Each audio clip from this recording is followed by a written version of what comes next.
You're listening to the B4evaKool podcast. My name is Fortyfive. Today we have Kerry Smith with us. How you doing, Kerry? I'm great. How are you? Pretty good. Welcome to the show. Thank you.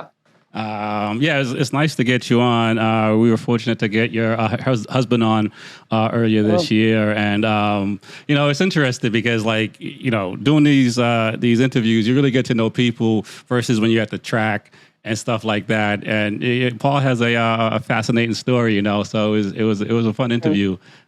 Just to hear about it and stuff like that. And even just, through him and hearing the history of you guys and your riding and stuff like that and how you got into riding and stuff like that is really pretty cool and awesome. And I will say, officially you're the first woman on the podcast. So exactly. I'm honored.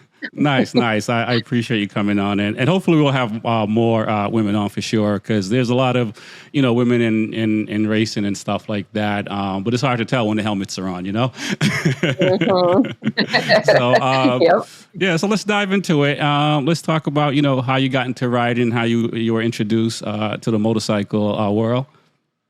Yeah, absolutely. So it was all my parents. My dad raced motorcycles, and so my first trip was to Bike Week Daytona when I was 6 months old. Oh, wow. I really didn't know any different. So when I was very young, I thought everybody's dads raced motorcycles and there were tracks all over, and I just weren't at all these tracks. And then I found out that my dad was actually really cool, and my mom supported him 100% in his pursuit. So, he had a motorcycle shop, and then that was, as we know, can be a tough business. Mm-hmm. So he stepped away from that, but stayed with the racing, and he had sponsored a few people, and then he would then got back into racing himself. So it was really fun. And we just traveled all over. We'd wake up at 3:30 in the morning and drive to Summit Point from New Jersey, and then drive back that evening. So, it was just it was a lifestyle for us. We always had a van or a trailer and a camper, and, motorcycles were constantly in different stages of completion. Right. Sounds like my garage. Yep. Yeah, exactly. So it was really just my parents, and I had a choice either to like it or not, and I loved it. Got you. And how old were you when you started riding, or you don't remember? You just knew how to ride because you were riding so young.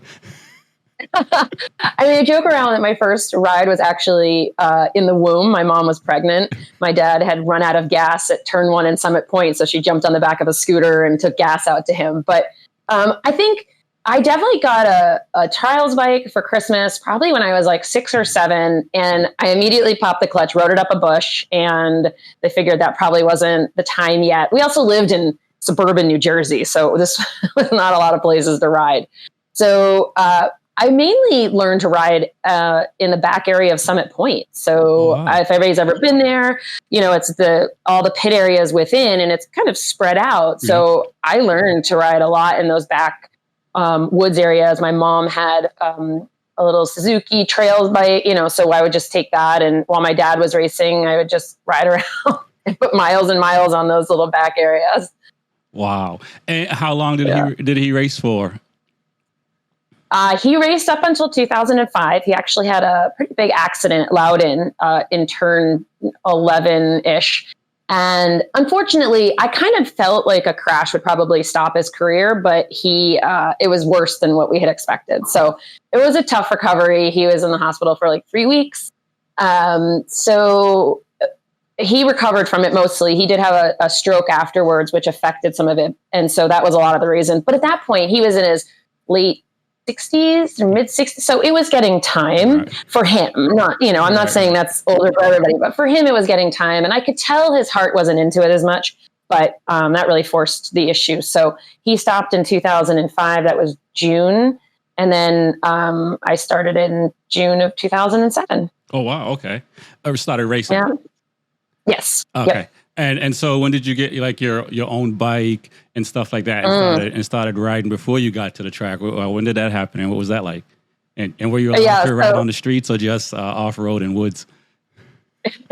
So we had an Aprilia SR50 scooter that was bored out to an 80 with an aero pipe on it. And this thing was awesome. Oh, wow. And so we got it at the Mid-Ohio swap meet. And that's what I took my my license on, which the guy was like, I didn't do MSF because I was in New Jersey and it just wasn't as prevalent down there. Yeah. I wish I had. But so I brought it and they're like, racing scooter. Well, now I've seen it all. So I passed my test and I rode that for a long time. I worked at a motorcycle shop in New Hope, Pennsylvania. I would ride back and forth. And then I bought my first bike, which I still have, was my 2003 SV650. I bought that in 2004 from a friend. Yeah. Yep. Oh, wow. Yeah. And the SV is the bike you turned into a track bike, I assume. That. I did, yeah. So I was very adamant about I raced a CB350, so I had that for my race bike, and I had the SV for my track bike, and I wasn't doing track days at the time, and so it was very much track or street. And so even when I started doing track days, we kept it street, and then the street riding just kind of started to go away, and I really enjoyed the SV, so we converted it to full track. Got you. And so now riding on this, and this is, I guess, around 2000, 2004, you're out of high school already at this point and stuff like that. Yep. Now, because of your dad is the reason why you started going to the track, or did you have friends that also rode and stuff like that? So I didn't. No, it was just all my dad. And, there were people at the track that we were friends with, but it wasn't like now where you could just message somebody and say, hey, are you going? Like, I would show up and be like, I hope I have a friend. Right. And if I don't, I would make a new one. So I made a lot of friends at the track, including like Zach Kortz and Ari Henning, who are part of Revzilla now. So we kind of all grew up together, which is fun to see those guys and their success. So yeah, Zach actually came and rode one of our track days a few years ago, which was really fun. So so we had this kind of like track rat crew that would kind of probably terrorize and do stupid stuff sometimes, but ride all around the back areas, and we'd go up in the stands and we'd sit in the suites and we'd enjoy the air conditioning. And so, yeah, none of my friends, I never had friends that came into it. It was all people that we had just met there, kids of, other racers. Right. And so you said you started racing. Did you start doing track days first or racing first? And did your dad have to nudge you and say, time to go race, or you were itching to kind of, all right, like, let me get on the track now? Oh, good question. So I did my first track day at Pocono East with Nesba, which some people might remember is now turned into N2 on a friend's bike. I did it on an SV actually, and it was good, but I didn't really know where it was going to go from there. And then when my dad had his big accident, we kind of floundered. When you're at the track and you're racing, you have a garage to go to, you have a place to be.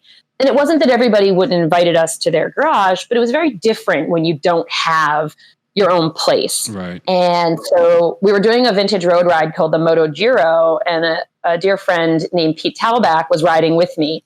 And he said to me, he's like, you should think about road racing. He's like, you're a really good rider. And I was like, no, tell me more. So we talked a little bit about it. And then I talked to my dad in December of 2006. And I said, I think I want to try this. And he's like, really? Because I had never shown any interest in doing it. Right.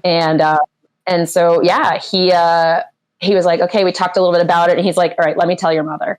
And he broke it to her, and she did not take it very well, but she's still, to this day, you'll see her out on pit lane giving me signals and doing my lap times. So it really was Pete Talbach who kind of pushed me into racing and convinced me to do it. And then my parents supported me in it. Nice. And what was the first track you raced at? First track I raced at was Loudon. Okay. Yep. Okay. So that was my first track. And then my second track was Mid-Ohio, where I got hit 2 times in one day because I was a rolling roadblock. But it was pretty traumatizing. There were some tears and figuring out, but I got talked, into going back to Loudon with the people I know and, kind of understanding the first incident was not my fault, but the second one I could have given some room. So I talked through it and figured it out. But for years later, every time I lined up on the grid, I'd look behind me and be like, oh no, who's coming? I know. So that was pretty traumatizing. But so I kind of jumped into the deep end. My parents were allowed us to travel a lot and afforded me that opportunity to ride. I think I've ridden like 17 tracks in my life or something. Nice. So yeah. So, but a lot of it was because of them and their support of trailering the bike and getting things there. So Nice, Yeah. nice. Totally. And you talk about how your first mid Ohio and the first couple of races. For me, I started at Loudon in 2013. And I remember, doing the penguin school, the basic school and stuff like that. And, going up turn 4, I think it was coming from 7 to 8. I'm like, what am I doing out here? it's like, what am I doing out here? The first time going out. And then, by the end of the day, I was hooked. Being around it and, riding bikes and scooters and your dad and stuff, were you nervous going out? I mean, and when you look back, what was your skill level like? Because for me, like I bought a bike like the year before from Seacoast at Ducati Street Fighter and did like 11,000 miles on it in like 9 months, and then bought Jesse Fenton in Garage 4 SV, and went out there. Where and so when I look back at it now, I was just like, oh, I should have done track days, because I didn't do any track days until like 2019. So it was like I had all these years of just going to Loudon and racing, and that was it. When you look back now, do you feel like you knew a lot back then, or you were kind of like some of us who just show up green? I mean, I felt like I had a leg up because I knew racing a little bit, but it's very different to be. There's like a poem out there years ago that was made about being on one side of the fence or the other, right? And the people that live on the one side of the fence, they're constantly spectating and like the feelings that they go through. And then the people on the other side of the fence, like understanding that piece of it. Right. So when I decided to go to the other side of the fence, I had a fair amount of natural talent, but I think it was tough for me to, I was competitive, but I also was very much like a female in the sport, feeling like, was I an imposter? Was I am I supposed to be here? I got looked at definitely not by my closest friends and not much by the race organization I was with, but did I feel like I had like a target on me, or nobody wanted to get beaten by the girl.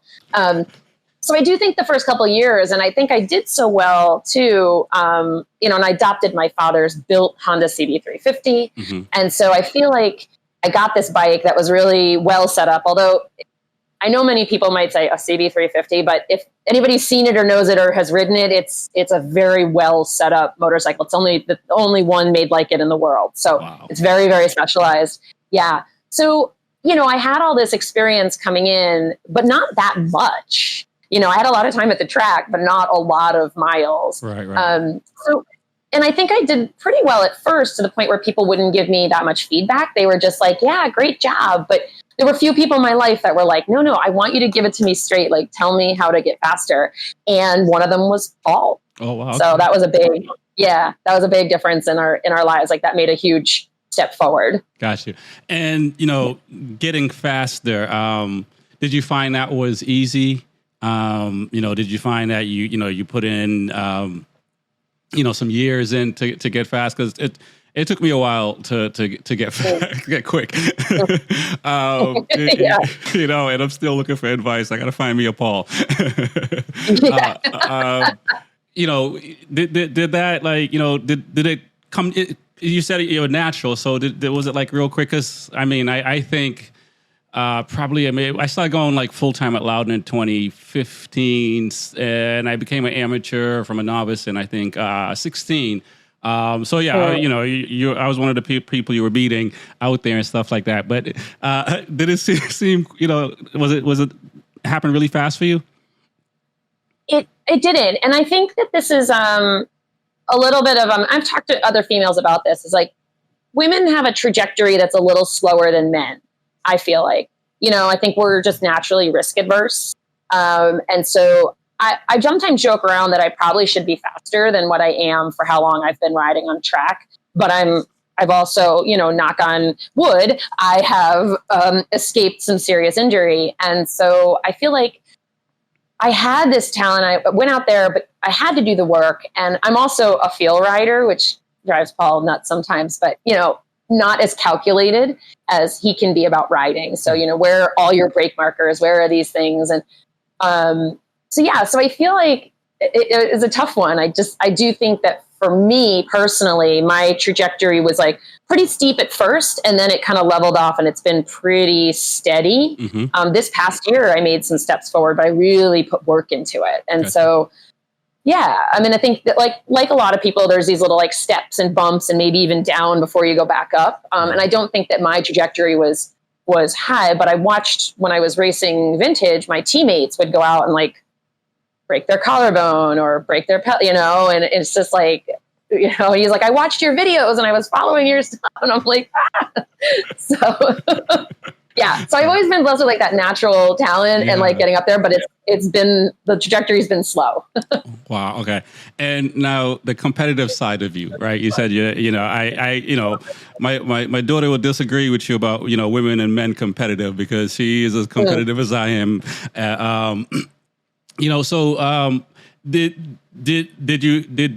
Did that come out, like the competitive side of you, there's times that you come in the paddock and, you want to, throw your helmet or push the bike over because it didn't work out for you or whatever the case, man. I'm talking about myself. It didn't work out. I mean, like I'm pretty competitive, and I don't think anyone likes to lose, but like I remember all my losses.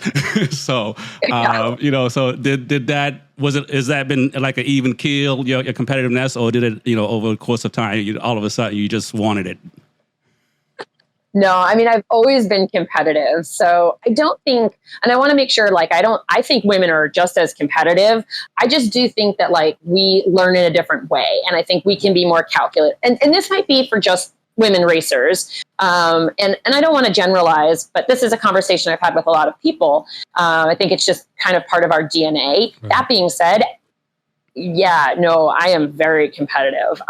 And so I've definitely had incidents where I'm pretty sure I was having a bunch of issues. Well, I had a bunch of issues with my CB350 with the clutch. I came in early and I was so mad. I balled up my hand and I smacked the tank, and I actually think I cracked the bone in my hand. I couldn't shake something. So that gives you an indication.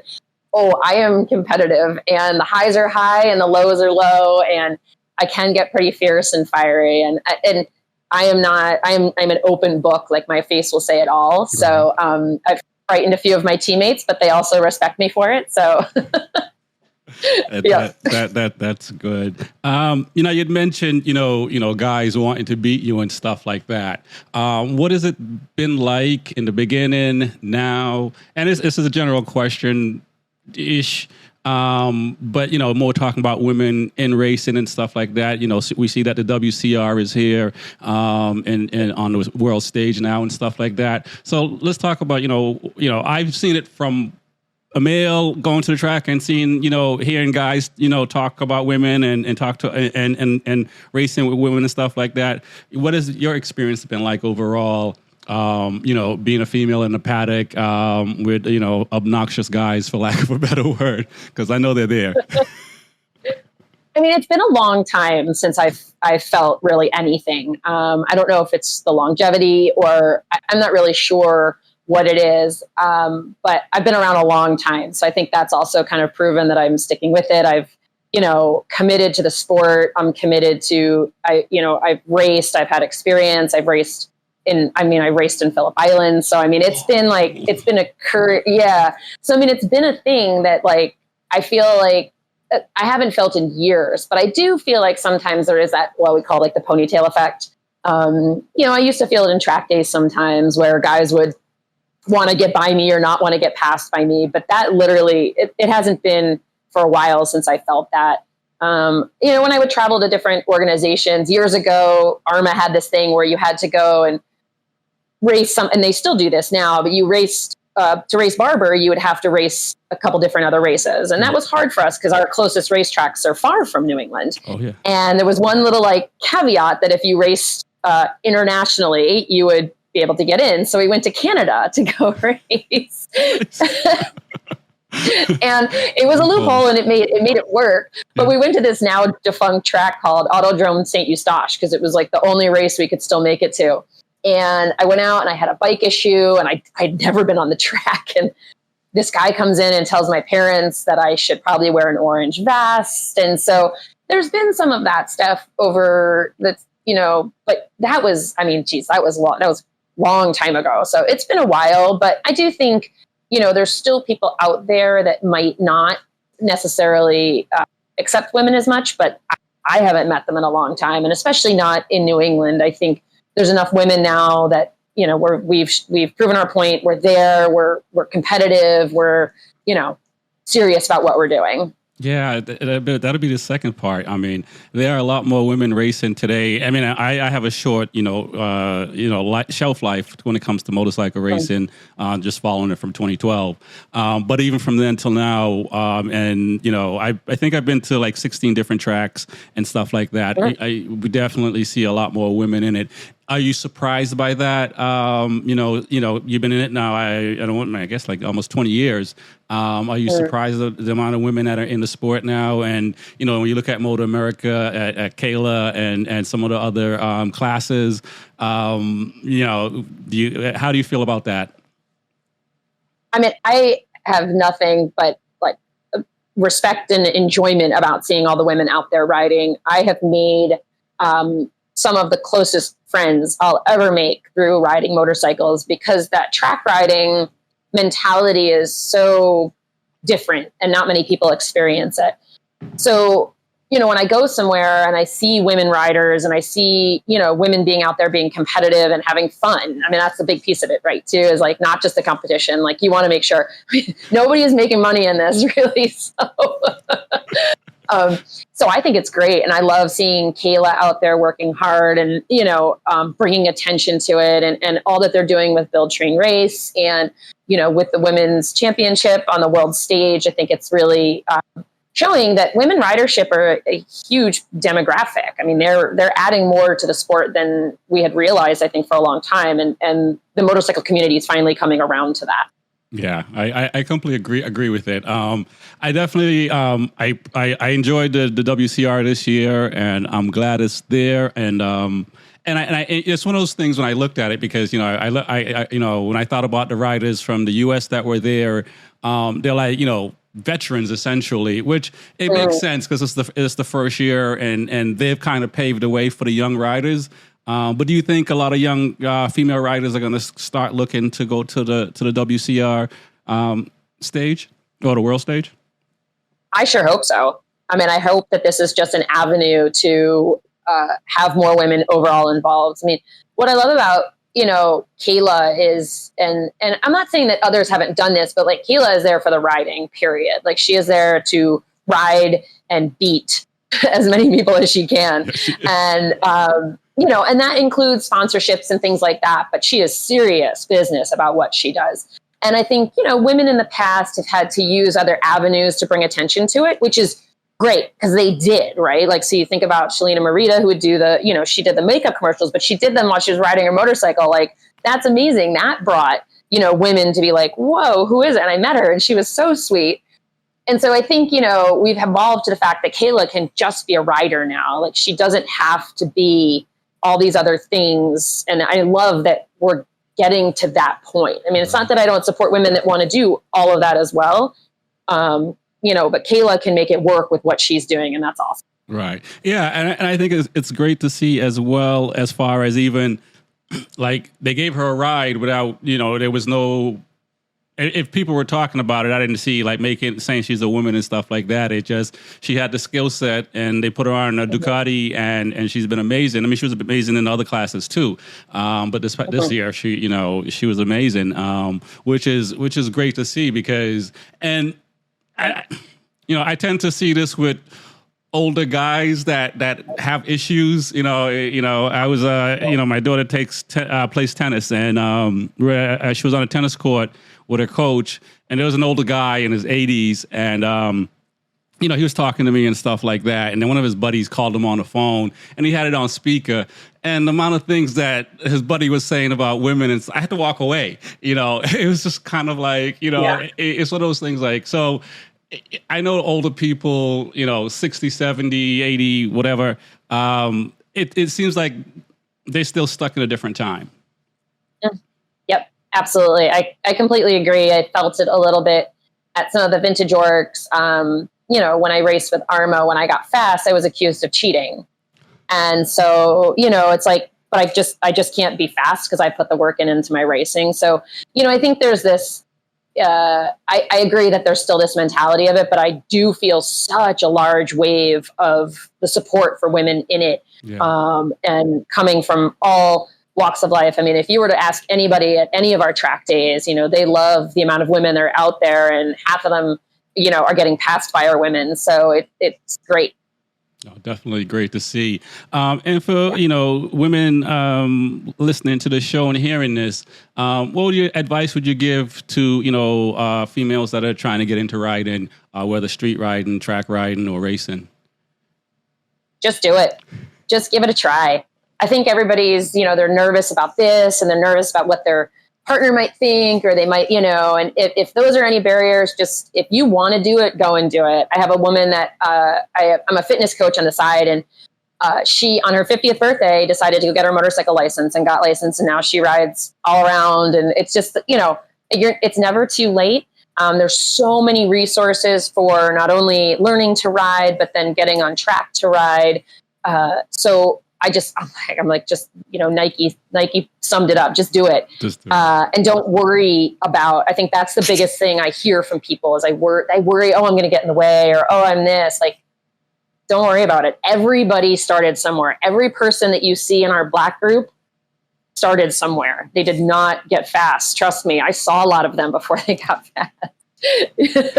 Nobody goes out and does like Black group pays right off the bat. So, everybody starts somewhere. Right. And a lot of times we'll invite people, if they're really nervous, I'll say, just come to our track day to see how it feels before you try it. You can sit on some classrooms and stuff. And I think they come and they're just like, oh, this is great. Everybody is really friendly. And yes, it's not going to be all these people like, I'm coming to get you, Right, yeah.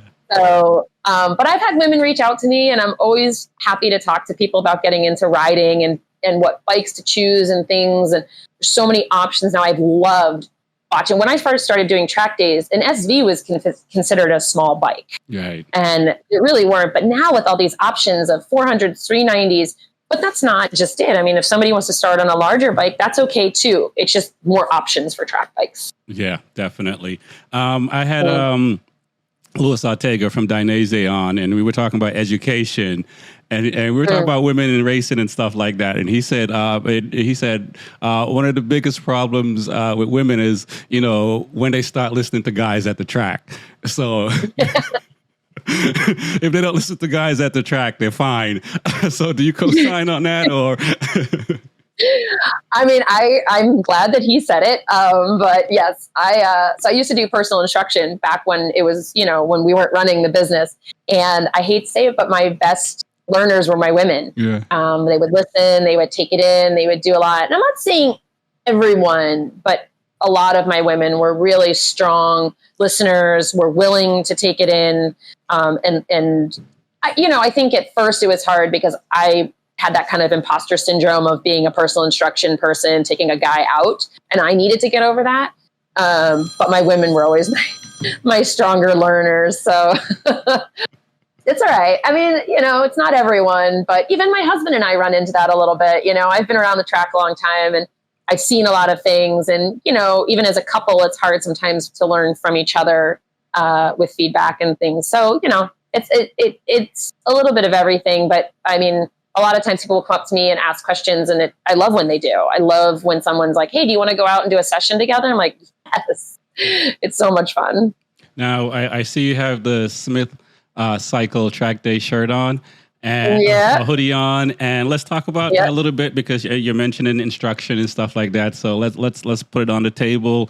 Let's talk about it. How did this come about for you and Paul, and how's the adventure been so far since you guys have taken over? Yeah, I mean, the adventure has been amazing. So back in the pandemic, I was working a corporate job. I was working in study abroad, traveling all over the country, and it just really wasn't working for me anymore. So I had started to dabble in looking for a new job, and then the pandemic hit, and that was that. I got laid off within the first, actually at the end of March. So I was like real early first waves of the pandemic layoffs. And in the flip side, Paul worked in computers at a school district. So his job went through the roof, and my job just completely ended. So it was a tough time. I struggled a lot. In the meantime, my dad, who had cancer, he passed away in April of 2020. So, it was just all of a sudden I had no job. My dad passed away. Like, it was a lot to go through. And then probably, maybe midsummer to 2020, Tony had kind of approached us. He had put it out there that he was interested in handing over the business, or, looking for the next his person to take it over. And once he saw that I had gotten laid off and the pandemic was really messing with him, I mean, I remember Thursday before Memorial Day, we were all going for the track day at Palmer because it was outside, and it got canceled like Thursday afternoon, and it was just, he was like, I can't do this anymore. So we started thinking about taking it over. And his one big thing was that it really needs to be your main focus. Like, so it became successful when he made it his main thing to do.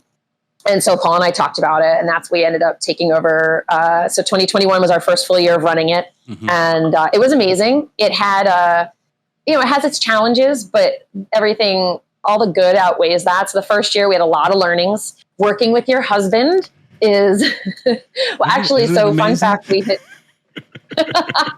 we have learned so much. That could be probably a whole other podcast, but no, so we got engaged in September of 2020 and married in August 2021. So we had a lot going on in that first year, but I think we've grown a lot in how we work and what that all looks like. So I feel like that part has been so beneficial for us in our relationship, and to have that success together.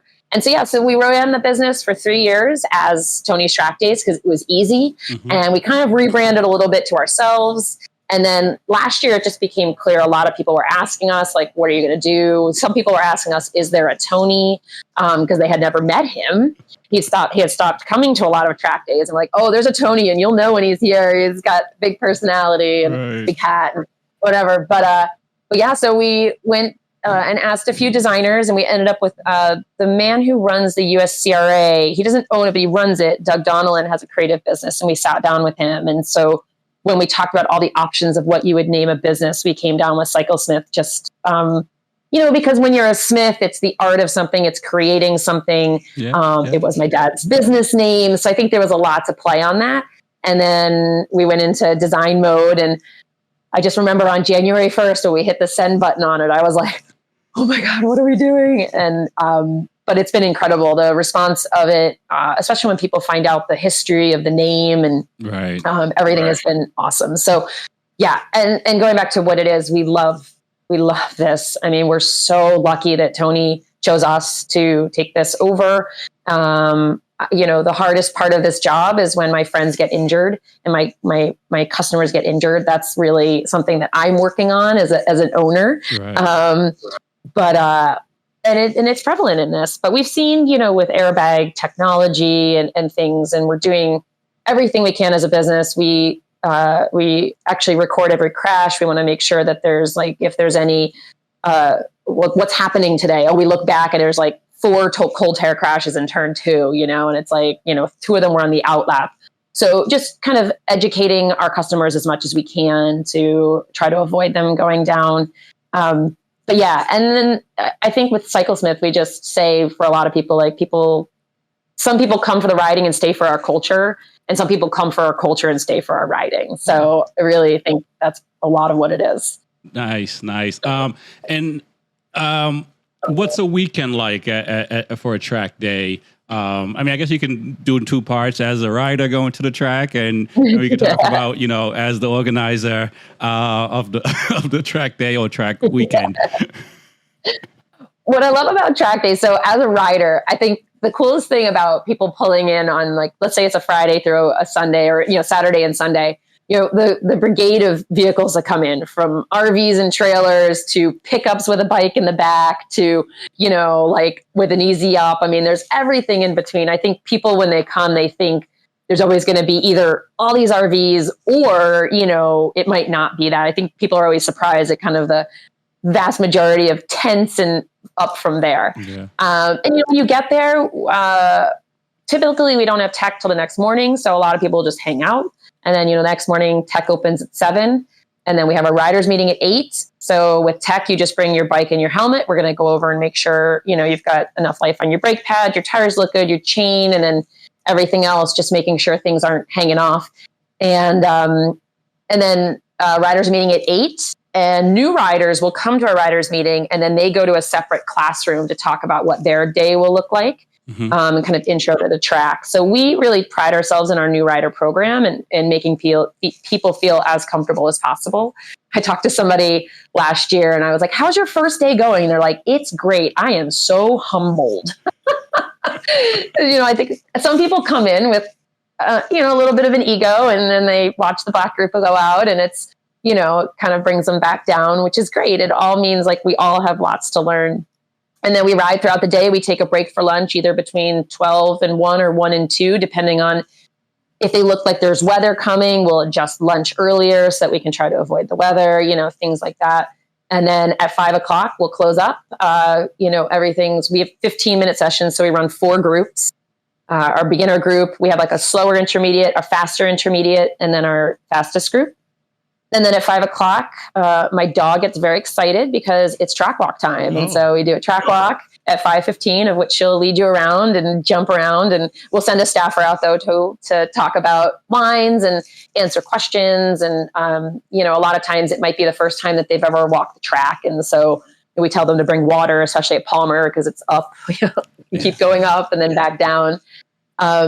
There's classroom between each session except for lunch and after the first session. So kind of just the day kind of keeps rolling. And, if we have an incident or someone goes down, we'll try to adjust the schedule as much as we can, get people back on on schedule as quickly as we can. So yeah, that's it sounds easy, but there's a lot going on. There's people coming and going and bikes coming and going, and it's awesome. Yeah. I think you've been doing it for so long that it seems like it's not organized chaos. When I say that, I do want to just point out though, we would not be able to do any of what we do without our amazing staff. They really are what makes the day move. I'm there to with my walkie-talkie to make sure the track is, but everything that goes on in the pits is really them. So they're incredible. Nice. That's what keeps the business going, is having an amazing staff. What's one or two things that's a must-have at the track that newer riders may not think about on their first or second day or second time going out? Yeah, I think a lot of people, we have people that still ride in, tape up their mirrors, tape up their lights, ride the day, and then they ride home. So that is definitely a thing. Oh, wow. Okay. And that's great. We totally support that. If that's what you're going to do, our biggest thing would just bring water and bring snacks. Just make sure that you've got enough in the day to hydrate. A chair. A chair is great if you can, but we do at Palmer, we have there's a big tent. And so there's people that have literally just parked their bike next to the tent and set up in there for a little while. And, and I'm okay with that as long as, they're coming in for the day, if they don't have a way to bring a lot of stuff with them. A chair if you can, but definitely some water and snacks. And I think people get nervous, I'm not running tire warmers. I'm like, I don't typically run tire warmers, so it's okay. I think there's this, or my suspension's not all adjusted. That's okay. If Tim Hogan's there, he can look at it, or you're going to ride the bike and you're going to figure it out. It's okay. I rode on stock suspension for years on the SV on track. So I think, people get nervous when there's all this stuff to do. And I'm like, nope, you can just simplify it. It doesn't have to be a big thing. We have a list on our website of suggested things to bring some sunscreen, because you'll be out in the sun a little bit. And a lot of times I just tell people, bring an open mind, be ready to learn, because it's going to be a lot, especially on your first day. We suggest people doing 2 days because your first day is so much that to process, to take that time. And if you can do the second day, it really helps a lot. Nice. Now you talked about being I believe a fitness instructor part-time. Yeah. Yep. How much does fitness play a part in track riding and racing? And the other part is, how how is it for you switching your brain from track mode to race mode? It's a good question. It's a good question. I mean, I do think that fitness plays a role in it, and I think it will. So when I was first started to ride, I was into fitness, but I didn't really understand what I was doing. I did some classes. I'd go to the gym and kind of do what I thought I did. I did get to a point in my life where I'm pretty sure that when I ride hard, but if I ride efficiently enough, my fitness level doesn't have to be super high. So I think there's an interesting balance there. I'll be completely honest. The reason that I am into fitness as much as I am is for the mental aspect of it. It quiets my mind. It really is a way for me to get out energy. I run at a very high level. And so I have to get that out. And then, so I think fitness is a big thing. I think, for me, making sure my core and my legs are strong for riding, that's my main focus. And then switching my brain. So my first year I did it was really tough.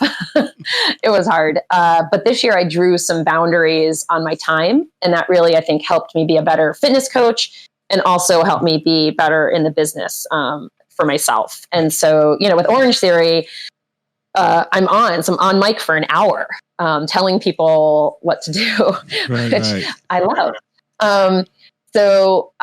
And I do have to do it at 6 a.m. So, there's times where I've come back from the track at 9 o'clock at night because, we all want to go out and hang out afterwards for dinner and then come home and I have to get up at 4:50 or whatever to go and coach.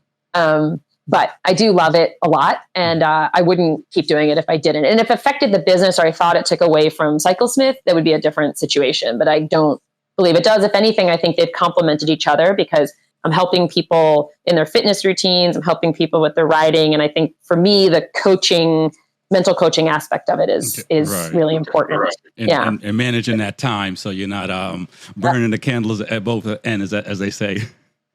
Exactly. Nice. And how can people find Cyclesmith Track Day? Is this cyclesmithtrackday.com? Mm-hmm. Cyclesmithtd.com. And we got lots of info on there. We're working on our schedule for next year, which will look pretty similar to this year. So we've got Palmer, Thompson.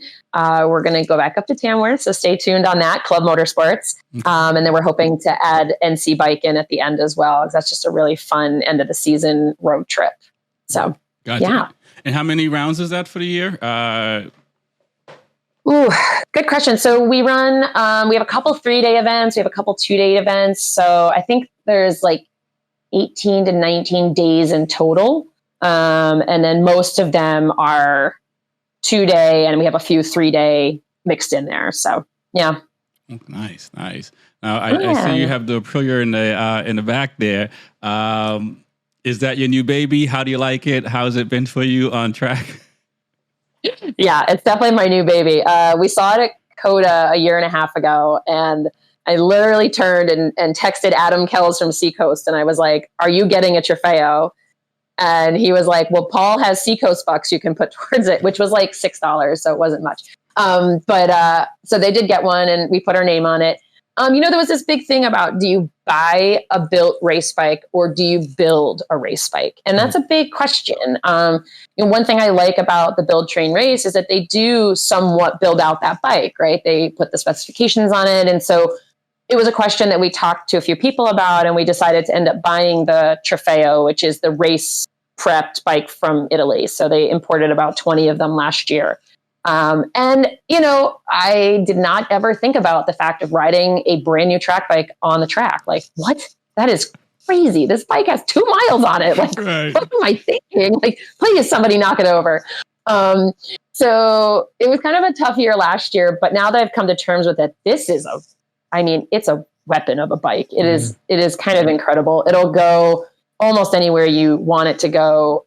Paul will follow me on the Ducati.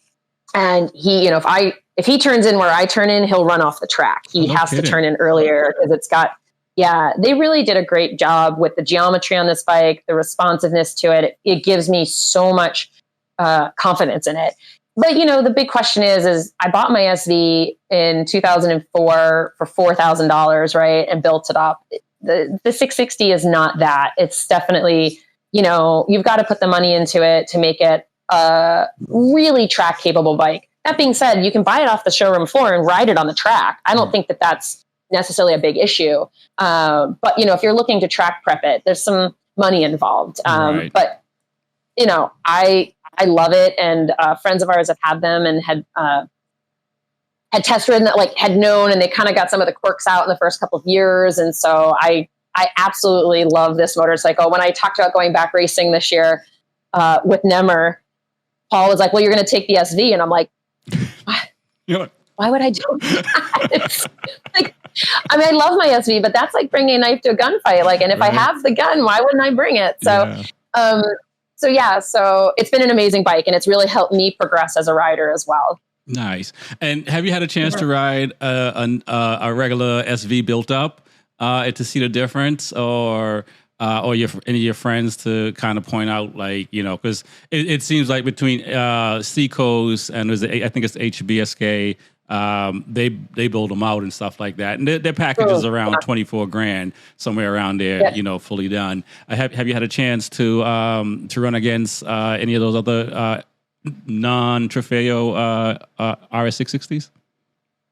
I have. So there's a few of them up at Loudon, and it's interesting. I have no motor work done, which, as someone who has blown up more motors than I want to talk about on my CB and two on my SV, I don't want to crack a motor open if I don't really want to or have to. And so, but that being said, I don't know what my competitors have. One of them, I was able to pull down the front straight, and it's not a weight issue. It's definitely, I don't know if his bike was just a little bit, if he watches this, he might reach out to me.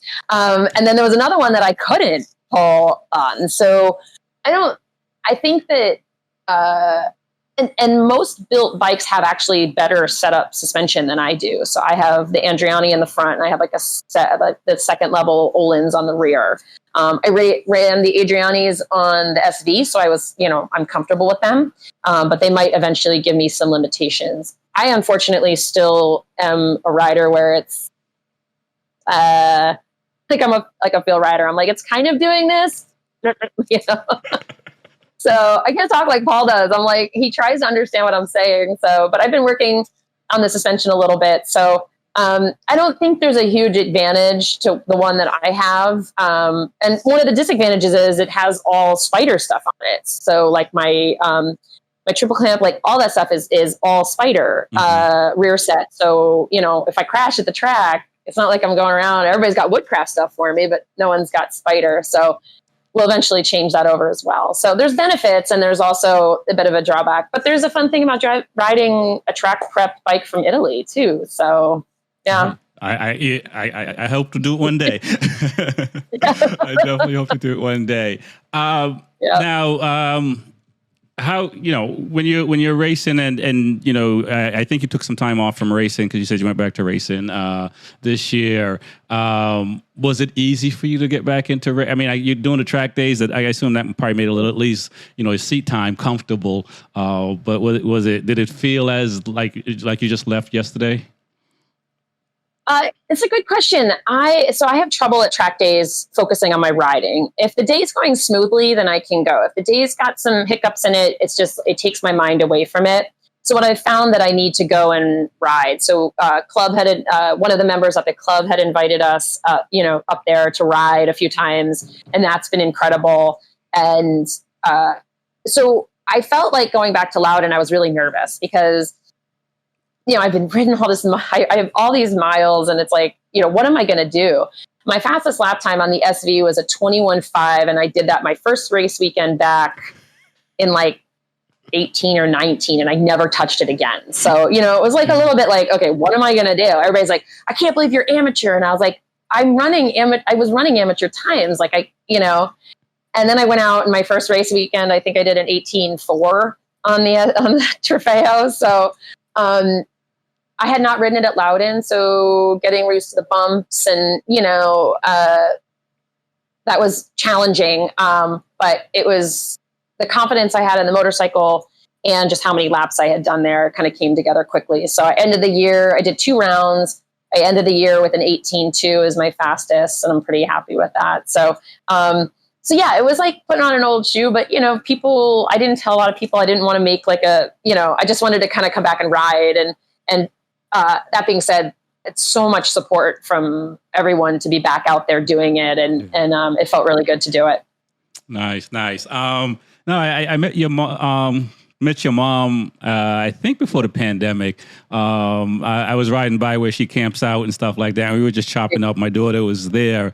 And we were talking, and she told me, you were her daughter and stuff like that. What has it been like to have your mom come and hang out and support? What's that been like for you? It's great. It's hard sometimes. I know she's going to watch this too. It's hard sometimes because my mom's a bit of a nervous Nelly. And so, I'm a smart rider, and I'm going to do everything I can to be safe out there.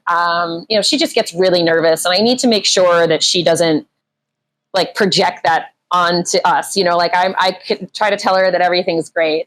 That being said, the fact that my mom so she can get within 100th of a second to my laps or like the lap timer on her lap time. She's so good. Wow. Yeah, she is so good. She's got such a quick, but yeah. So overall, I am so lucky that my mom is a part of it. She also helps out at our track days. So she helps out with registration and stuff. So the fact that she's that involved with us is awesome. I'm an only child. So, once my dad passed away, it was hard to go from a immediate family of 3 to immediate family of 2. And she's done an amazing job acclimating. She's actually going to move to New England, hopefully in the next year and a half. Nice.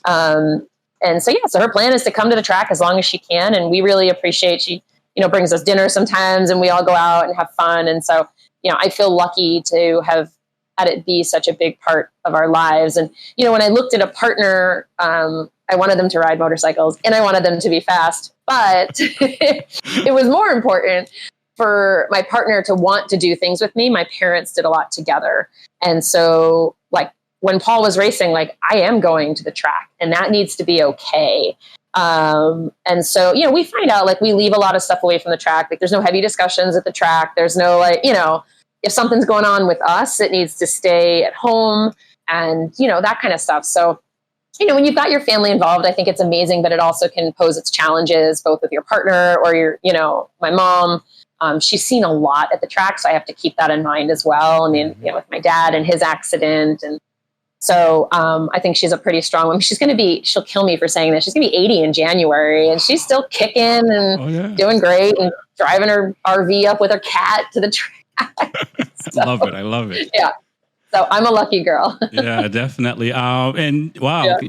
And being an only child, I have eight siblings, so there's a lot of us. Wow. So I'm the youngest, but I guess it's similar to being an only child a little bit because I just figured out how to get more yeses than no's, but you get all the yeses. I did. I got most of the yeses. Yes.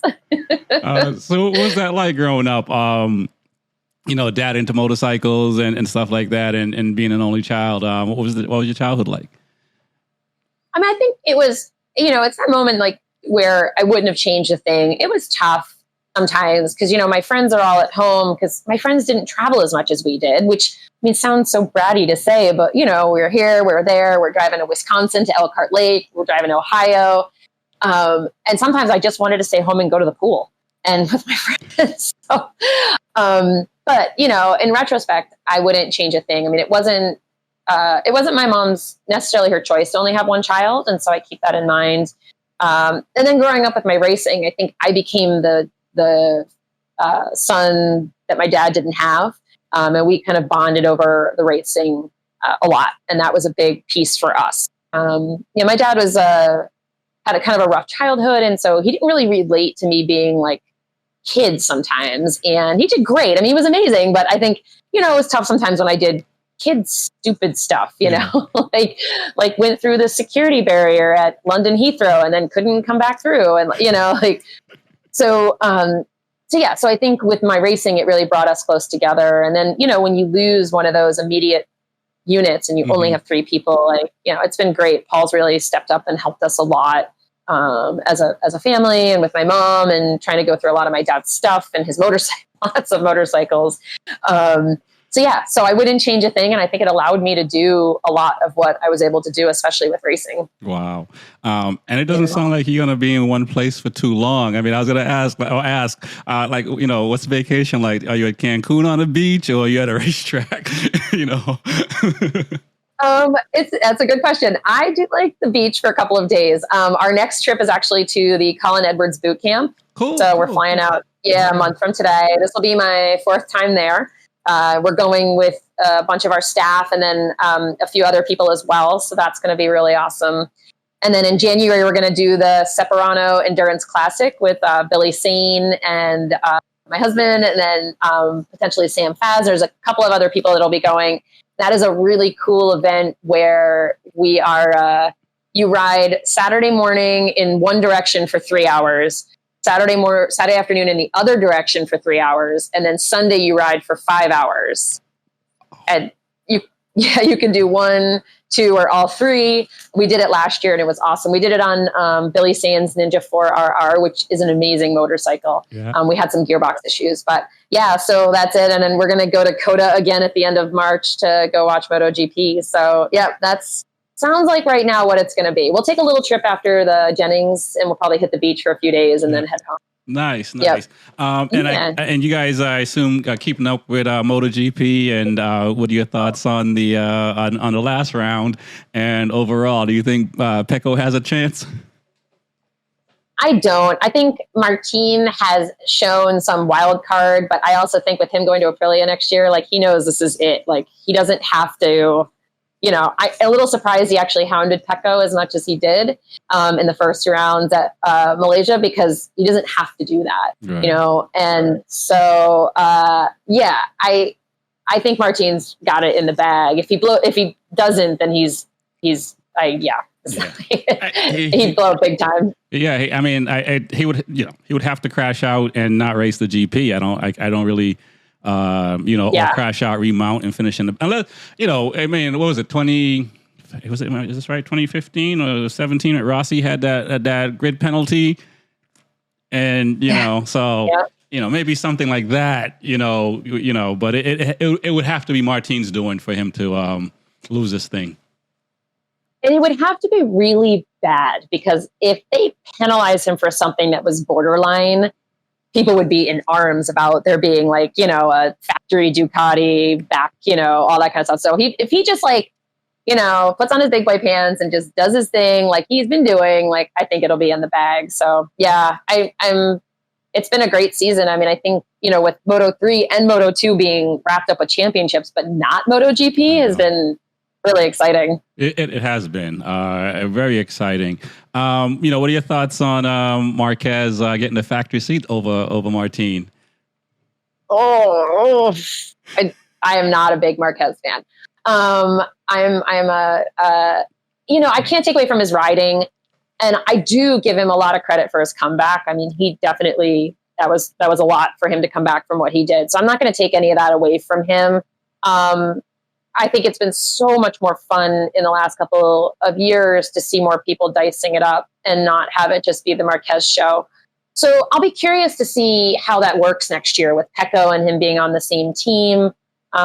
He's still learning a lot and crashing a bunch. So I don't know what that's going to mean, for next year. And he's not getting any younger. So I'm not sure. I just hope if anything, I just hope it's not boring.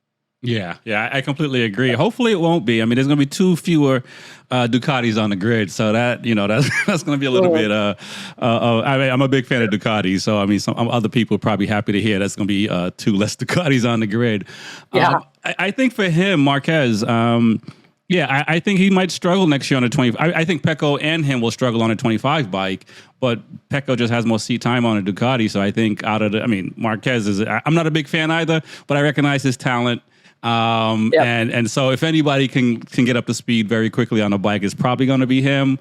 But I really think Morbidelli is going to be the one that kind of has a chance to step out front next year, because he's going to be on the same bike for next year, sort of like Alex Lowe's in Superbike being on the Kawi versus Ray. I mean, no one thought that Top Rock was going to do what he did on the BMW, but you know what I mean. So I do think that Morbidelli might have a good chance, but I don't see Mark I don't see Marquez winning next year. Maybe 26. But next year might be hard because I think Pecco will still be a contender, and I don't know how quickly Martin is going to get up on that Aprilia. That's my biggest wild card. I mean, I love Aprilia. I love Maverick won when we were in COTA, which was awesome and exciting. And of course, the minute I bought the Trofeo, I had all the Aprilia. It was like a moment where I was just like, whoop, and like hat and everything and jacket. But I do think, I can't help but think Martine's not just like, oh no, like what's next year going to look like? So, yeah, I mean, I'm here for it. I've got my seat. I'm ready. We're going to go cheer him on at COTA and stuff. And, so yeah, it'll be interesting. Nice. And I don't know where I'm going next year for MotoGP. I'm hoping to go to Japan. I was supposed to go to Japan for the year of the pandemic. I bought my ticket, everything, and I had to cancel all that stuff. So I'm hoping. I did COTA in 2019, and I was hoping. My goal was to go to a different track every year. So I was fortunate to go to Assen and Mugello. And then I did COTA, and then I was going to go to Motegi. What are your thoughts on, you've been following, correct me if I'm wrong, I don't know how long you've been following MotoGP, but like, how do you feel about it this year versus the other years? Because it's really been fun to watch this year and really exciting. And even just the turnout of the crowd at some of these tracks has been record-breaking, essentially. Yeah, I absolutely agree. I think that it's been fun to watch. You think about the evolution. I'm so bad. Like, I don't have that memory of like exact dates. I mean, I'll never forget Nicky Hayden's year he won. Yeah. I might have cried. So, but when you think about like years ago where it was just Yamaha and Honda, boring. No one could ride the Ducati. Rossi goes to Ducati and then he leaves Ducati because nobody can do it. Right. And it's clear that Ducati put the work in and put the time and the money into it. And, I'm curious about Honda because you hear a lot about Yamaha doing development, but we hear nothing about Honda. So are they just being quiet till the bikes change over? I don't know. So, and then Aprilia kind of has these moments of greatness and then they don't. So I don't know what that means either. So yeah, I'm here for it. I just hope it's as exciting and fun. I mean, yesterday's race was, the first couple laps and it kind of settled in, which is okay. It couldn't have been that for the entire race anyway, but I do think that having different winners, having people dicing it up at the front, it's definitely more fun. I still miss Suzuki in the mix, and so, yeah. But it'll be interesting to see what Yamaha does. They're having those flares of greatness. I can't help but joke around sometimes that Fabio's like, this is great. I'm getting paid a ton of money anyway. Yeah, and he doesn't have to crash if he doesn't want to. Yeah, totally. There's no pressure right now. What are your thoughts on the race going to Cataluna, the last round versus obviously Valencia with the flooding and stuff like that? I don't know if you saw any of that, but the flooding is unbelievable in all honesty from what I saw, and it's interesting. So when we were looking to move, it was either Venice or Sarasota County or Valencia. And so, because they were both by the equator, and we like warm weather and stuff like that. And there's no wars or anything going on, and it wasn't an island. So, when I first heard about them looking to reschedule, I was thinking, well, if Martin did well over this weekend, they might have canceled the last round. Because I believe last year they canceled one of the rounds.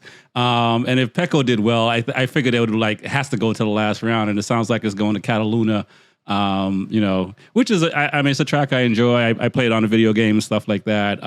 So it still should be a good race. I mean, I did hear this morning that they're actually under flooding right now too. Oh, wow. So, yeah. And there's been no date set for it. So it's like an unknown, like they're looking at when to do it, and so clearly it has to happen somewhere. So I'm just like, have it happen somewhere. I want everybody to be safe. I think that some of the natural disaster, stuff that have happened this year down in North Carolina or what they're seeing, it's scary. And so, those poor people need to focus on what they need to. Unfortunately, that being said, that kind of event brings so much money to the area. When they don't have it, it's tough. So I just, I'm just here for whatever they reschedule. I really have they could do it at NJMP. I would be there. So, yeah. Me too. So yeah, as long as they reschedule it and get it done whenever they can, I'm in for it. Nice. Me too. Well, I want to thank you for coming on. Can you tell folks how they can connect with you and connect with Cyclesmith Track Day? Yeah, absolutely. So I am on Instagram at Kerry Anna. So my name, KerryAnna 754 on Cyclesmith TD. So that's our Instagram. And then we also have a Facebook page and a group. So if you just answer some easy questions, that you're human and that you're not going to spam us, you can join our group where we've got lots of fun stuff talking about. We were, yesterday I posted up that Derek, who was riding, he got the Nikki Hayden Award down in Daytona, had ridden with us in NC Bike. So it's kind of fun, those little ties that we have to other people's successes and to watch him ride. He was so sweet. He loved my 660 because he wants to get into the Twins Cup. So you connect me that way. I'm on Facebook as well. Love, hearing, especially from other women riders, but anybody really, and especially if you have questions on track days, I'm here. Nice. I do have one question because you just said something that popped into my mind. What do you think about these young riders that we've seen come up and now, they're in, some are overseas, some are in Moto America Junior Cups and different classes. In your wildest dreams, did you think, these things, you play, it's like when I was a kid, I think I'm dating myself, but New Kids on the Block used to practice at the gym that I play basketball at. Well, in the auditorium, right? But they'll come and shoot hoops in between practice and stuff. And I was a kid, I was just like, they're not going anywhere. So I didn't, because I didn't Dorchester. I'm just like, but to be in it for me, the last 10 years or so in the motorcycle community, and to see these young kids, even, Nathan, who, I used to watch him, on his scooter kick around in the paddock and stuff like that. And to see where he's at now. How do you feel about seeing these young people in the sports like this? I think it's so much fun to watch them, especially, when you've been around it long enough. So I used to race direct up at Box Shop Speedway in Maine. And so, I watched Ben Glady when he was young, and we would go to Winchendon to do flat track and see Brianna McHugh. She would, pass me on the outside, and just to watch their successes have been so much fun. Same with Renee Franco. She was up there riding at Box Shop as well when she was younger. And now she's crushing the 400 field. So I love being able to, in the last however many years, watch their successes, follow them and what they're doing. And I love it. I can't wait to see what else they're going to do. I mean, we know racing is a hard one to get into, right? And it takes a lot of money. I'm a little concerned on a personal level about, the Junior Cup next year being forced to ride bikes, like they can't ride the 400s anymore with the KTMs being forced. So it makes me a little bit concerned because the package just got more expensive. And so I want to make sure that racing is so cost prohibitive anyway, especially when you start to go to that higher level, that I don't want to make it any more cost prohibitive. And so I hope people can step up to the plate and help out. People do GoFundMes. I know there's a lot of companies out there, like we're one of many, but like DP Brakes supports Paul and I and Cyclesmith, and they are so giving back to the entire racing community. Yeah. It's not just us. And so seeing them put that effort in makes me want to support them even more as a human, as a business. So, getting it out there, Mission Foods, they're really put a lot into Moto America and that kind of thing. So watching these companies support that and bringing some more money into that, which is what it needs. Yeah. So I love watching it. It's been awesome on not only the New England stage, but then watching them go national and beyond. Yeah, I agree with you there. One last thing, and then I'll let you go. Yeah. You talk about the finance part of it, and we've talked about this on the show a few times about how difficult it is for riders to get a seat, and they have the skills. It's just the finance part of it, and I personally think that the payout should be different, or the formula should be a little bit different. I don't know if we can get to, Major League Baseball or NBA or something like that, where you just collect a check, you show up, you're in shape, you do what you got to do. When you're a rider and, you got to raise a certain amount of money just to ride, it makes it to me, makes it, and if I was in that position, it'd be very difficult to, do I take more risks because I need to make an income, or do I play it safe and keep going? And do you think that, Moto America, and I know at MotoGP top levels, those guys are getting a check and stuff like that, and even some in Moto America, but some of these riders don't. Do you think that formula should change to where riders just get a check and show up, or is it always? I mean, I know it's kind of how it's always been. With racing cars or motorcycle, you pay to play. Do you think there's a way for riders to just be able to show up and just get a check and ride versus having to raise the money themselves? I mean, I wish that there would be. I think that there's a exposure level that the sport needs. I don't know if you or subscribe to Moto America Live Plus. I know anytime I go online, people are bashing it, but when they're racing somewhere, I leave that on all day. Yeah. And I just listen to it. If I hear a race coming on, especially when one of the few weekends we're home in the summer, or we watch the replays. But, I think that's moving in the right direction. But until we get to that point where there's more national exposure to it's more I hate to say this, but, F1 did it with their Drive to Survive, and really bringing that to the forefront of an entire nation that really didn't know motorcycles and racing and cars and racing that much, and made it cool. Amazon tried to do it with the MotoGP one, and I love that. I wish they had done it again. Yeah. So unfortunately, I just don't think we're set up as well to, if they're going to if sponsors where the money comes from, are going to give money, then what does that look like? And, I had a conversation with someone one time about sponsorship, and when you list somebody as a sponsor, especially at a bigger level, at what point does somebody get their name on your motorcycle? Is it, what kind of level is it? Are they actually doing something for you? Right. And that could be in many different ways. So, yeah, I mean, I think a lot of riders, if we're talking about top level, like Marc Marquez, obviously he brings in a lot of his own money, right? To the team, because his sponsorships, things like that. And so, I think we're just far from that. I don't know if we're going to get there. I'm going to see us get there back to what it was in when you looked at pictures of Daytona in the 80s where there's people in the stands and stuff. I wish it would, but I'm just not sure we're close to that yet. No, I completely agree. We're not. And but I think if there are more fans, I think that helps. I do believe if they, like any sport, the more fans you have, now you have revenue, and that's the hardest part. And I think the U.S. took a hit. Maybe the whole world took a hit with motorcycle racing, but definitely the U.S. Had taken a hit. Because we don't have a rider on the world stage. Moto 2 is the highest level at this point, and Nicky Hayden and Edwards and these guys before, they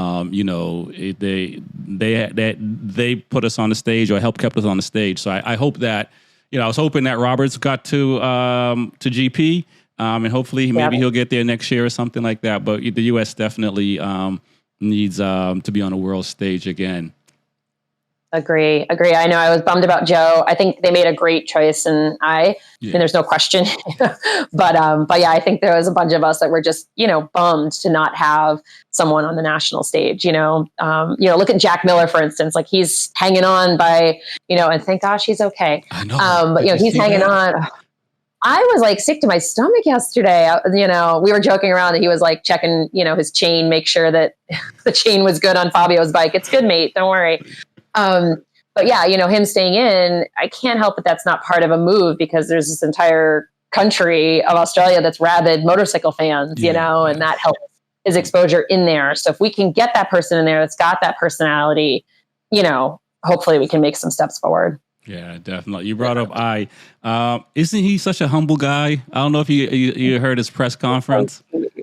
He is so sweet. I mean, both, honestly, the Moto3 winner, he is also both of them are super class acts. I just, it's really good to see. Yeah. like it just is so, yeah, it's really, cause sometimes the over the top, you know, like celebrating. It's a lot, you know, and I get it. They're super, I don't want to take anything away from them, but these guys have been, both of them have been true class acts. Yeah, I completely agree. Well, I want to thank you for coming on. And, you know, like when I talk to anyone else with motorcycles, I could do this all day because it's just so much fun to do. But I want to thank you for coming on. Kerry Smith. Thank you so much.